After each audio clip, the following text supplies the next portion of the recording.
paracetamol horror in Chennai. A tragic paracetamol overdose after routine vaccination in 2024 has claimed one life and hospitalized 4 infants, the Tamil Nadu Directorate of Public Health confirmed. This report was published in National Daily Times of India. And what had happened was that in 5 documented cases, caregivers apparently administered concentrated paracetamol multiple times a day, far exceeding safe pediatric doses. The resulting overdoses caused liver injuries and metabolic complications in those children. Experts warn that confusion arises due to multiple formulations, liquid suspensions, drops, tablets, injections, and also rectal suppositories with concentrations ranging from 120 mg to 500 mg. Correct dosing, apparently, is 10 to 15 mg per kilogram of body weight of a child. In the first reported case, a 3-month-old boy was given 7.5 ml of a 150 mg stroke 5 ml paracetamol syrup instead of what was advised, which was 0.4 ml. He later developed severe complications, was admitted to the ICU but tragically died. 4 other infants overdosed but recovered after intensive care. To prevent further incidents, the state has implemented corrective measures. A single uniform formulation of 125 mg stroke 5 ml syrup is now supplied for all immunization program. Field staff must document apparently the doses, and doctors are advised to verify prior paracetamol intake before prescribing any other dosage, as it were. Let me go to the guest, Dr. Dilip Bhanushali, National President of IMA, and Professor Dr. Anita Ramesh, Senior Consultant Medical and Pediatric Oncology at Apollo Specialty Hospital in Chennai. Let me now first go to Dr. Anita Ramesh. Dr. Ramesh, thank you for making the time. Thank you for waiting. This is so, I brought up 2 children, and for anything I was asked to give paracetamol. I'm not going to name the particular brand, but even if they fell and had a bump, if they had a kind of a pain because someone had pushed them, of course, fever, and also body ache sometimes, they would say their body is aching because they played too much in. For everything, there was this paracetamol syrup, and I would measure it. I mean, there was measuring lines there and give it to my children. But let me also add, there were cases I've seen with others, my friends and family, who would give more. They say, why are you adhering to all this? Has the fever broken? No, just give it. Tell me, Dr. Anita Ramesh, now these are mothers, educated, but how do field workers decide on this, ma'am? Yes, what had happened is not very good and scientific and ethical. Okay, with giving multiple dosage, overdosage, different frequencies and different formulation. Yes, you are right. The common man does not know, and we only have started giving so many formulation where there is a 125 milligram per 5 ml, 150, and so these healthcare. This particular incident happened during the vaccination. So usually after these vaccinations like polio, measles, BCG vaccination, child gets fever definitely because of the reaction. And we advise them to just give 125 milligram. So these healthcare workers are usually the Anganwadi workers, and they will be just not the real doctors who are administering at that level. And whatever supply happens, they just give one this thing and tell the mother, if the fever does not subside, give another dose of it, and again you give it at night and give it tomorrow. And so it's a fault on the healthcare system, and I don't expect the parents to know so much, because in the healthcare, in the periphery and the primary health center, education may not be that much to blame the parents. But yes, the healthcare worker should correctly give the dosage, give the bottle to the parents and say, this is the measure, this is the amount, this is the body of the child weight. We call it right dose, right patient, right way to give it. So this all has to be checked and given. Otherwise, this paracetamol, though it appears very simple for fever and infection and swelling, like rightly you said, but it does have many side effects. Like immediately, if you take, you have a lot of vomiting, tiredness, weakness. Some people have gastritis, they may bleed, they may have blood in the vomit, and ultimately it might cause kidney Oh my damage, liver God. failure. And this chronic use and multiple use are like how you said, we keep on giving, we just pour into the cup and give paracetamol for pain, All fever. right. This chronic frequent uses causes major organ damages, for which it is very, very frightening. a simple drug can do many harm in the body. So we Dr. need to Dilip be very Banush. careful. Okay, Anita ji. Dr. Dilip Bhanushali has also joined us. Dr. Bhanushali, welcome to the show, sir. You know, we're talking about paracetamol, one death, and several other kind of presenting with symptoms, and these are little babies, I mean, infants and also children, as it were. This happened in 2024, very scary, because as a mother, as a lot of us, paracetamol is the safest thing. Tell me, Dr. Bhanushali, Dr. Anita Ramesh was talking about it. I want to talk to you. When the kids get inoculation, usually what I was told by pediatrician is let it be. Unless the baby is crying, he or she is crying because of the pain, but avoid paracetamol. Is that correct, Dr. Bhanushali? Uh, Thank you, Sudha, for Thank getting you, me sir. here. Very persistent question you have asked about this paracetamol. This is the commonest thing what uh, every household uses for their infants and children. But the importance is the dosage, the correct dosage, and before that, the weight of the patient and the instruction from the doctor should be followed properly.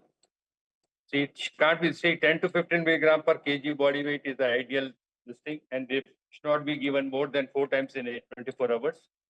That should be strictly followed. Of course, it has to be given when usually we give it when there is fever or after the immunization. Uh, this has been recommendation also for pain and fever. So no harm in giving this, provided the dosage and correct this thing is followed. Dr. Anita Ramesh, let me come to you, Dr. Anita Ramesh. Now, the thing is that it is also, let's not create panic, and you both are experts, I am not. It's not that it will happen in every case, but it may happen. Am I correct, Dr. Ramesh? It's not that in Yes, yes, every it case, can. because those mothers who are watching the show, please do not panic, ladies, because it's not like it's a uniform generic thing. For instance, I may be allergic to penicillin, but maybe a lot of people are not. So one has to use a bit of discretion, and please do not go on the internet. I'm sorry I'm saying this. Talk to your doctors, talk to your pediatricians. They are the best ones to talk to. Professor Anita Ramesh, I'll ask you one thing. When you say the weight of the child, and like Dr. Bhanushali also said, according to that, seldom do pediatrician only takes weight when it's a general checkup. Other than that, he will say, how much does he weigh? You say he weighs 7 kilos. Good. I'm writing. I think they should put the baby on the weighing scale and weigh the child and then give the dosage. How many doctors do that, ma'am? I brought up two Yeah, children. yeah, you're right. Every time, because the child is growing, okay, weight will definitely change, height will also change during this phase. Not an adult that more or less we can have a little bit of constant weight, but child weights at every visit to the clinic, even for the immunization, needs to be checked. And I think that is being ensured in many of the hospitals. As soon as a patient comes in the outpatient, as the nursing staff registers the name, age, sex, UIHD number, they take the height, weight, and some hospital they do measure the BP. Even for a child, it is applicable. And even in clinics also, first point of contact is the registration counter, followed by the nursing staff who takes this. We call it vital registration before they get into the consultant chamber. And I think this has to be strictly followed. If we are not doing, we have to do it, and that's the way to go about it, because child's weight fluctuate. He may be 3 kg next month, it can be 2.5, and he may make pick up weight very fast. So every visit dose will differ, and with immunization, every visit dose has to be taken. And I think in most of the centers we are practicing. Rightly, you said sometimes error may happen, for which may be disastrous, which must have happened in this reported case 1 year back. Shali, I want to ask you, this report in the Times of India says very clearly that there are different types. I mean, there is a rectal suppository, there are drops, there is a syrup, there is a liquid suspension, of course, which is the most common.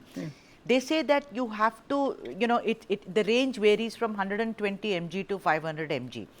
Now, tell me something, when the doctor prescribes 10 to 15 mg per, kilo of the child, because they come in under different dispensations, Dr. Bhanushali, does the dosage differ then? You know, if I'm giving rectal suppository, if I'm giving, drops, or if I'm giving liquid suspension, how does that work? The paracetamol given through different routes and absorption absorption comes, if it's given through a suppository, it's absorbed there. If it's given orally, it's absorbed to the stomach. And in different concentration, as I said, as you have rightly said, it comes in different concentration. Depending upon the age of the patient, it can be advised. If they are small, below the age of 3 months, the drops are there. Above that, can give syrups. For adults, tablets are there. People who can't tolerate paracetamol orally, they can be given suppository of paracetamol. So these are various routes where paracetamol can be given. Anita Ramesh, I want to ask you that, paracetamol is considered to be one of the safest drugs ever. This is what one has heard all my life, that anyone can take it, and particularly during COVID, we as adults, we lived on Dolo because any symptom, have Dolo. Later, of course, it was found that it's not such a great idea. Tell me something, you are someone, you are into pediatric oncology, which is of course a very, very serious subject, but I'm sure you know about pediatrics, doc. I want to ask you that does every fever need paracetamol, ma'am? It could be a stomach bug, it could be something else, to give paras, because I have a problem with that, because I've seen a case where there was a stomach infection, the child was given paracetamol and she vomited all over the place. She reacted. Yes, you're right. Paracetamol is just symptomatic treatment. It is not the treatment for the cause.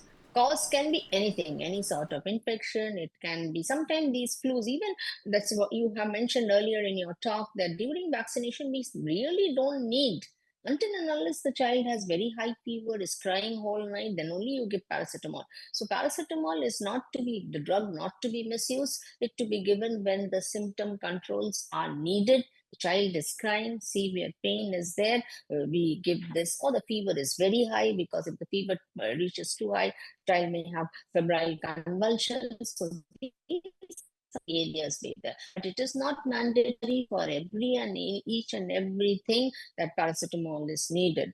But we have to treat the cause, like how you said, intestinal infection. We need to give anti-colic medicines, look into the any deworming, or if there is really some infection like tinidazole, those type of medicines are needed automatically. But then paracetamol just to be given to just relieve the symptom for that time, and treatment should be started directed to the cause of this thing. Now, answering your another question, that it is a safe, I think no drug can be labeled as safe. Once the dosage, frequency, misuse, concentration, everything makes each and every drug an unsafe drug, the way that we give and the way we administer. All right. Dr. Bhanushali, when you give, when a lot of field workers, Anganwadi workers, ASHA workers, they are all fantastic. They are actually the backbone of our rural healthcare system. They do a great job, sir. But do you think, where is it that we need to tighten the screw, as it were? Because it's just to put the blame on them, you do, no. Where do you think, Dr. Bhanushali, should the screws be tight, that the onus is on you to see that there is no overdose prescribed? You are absolutely right. The onus lies on the doctor. Yes, they should strictly say their workers that this has to be followed strictly, the dosage and the indication. That's also important. But what we have seen during COVID time, this tablet Dolo has become so famous. And so for every small thing or for any big thing also, right now also people swallow Dolo without the prescription of doctor. So education of the patient, education of our employees who are working with us, they should be also be very strict regarding this. And it should not be taken lightly that Dolo can work for everything or everything you should take Dolo.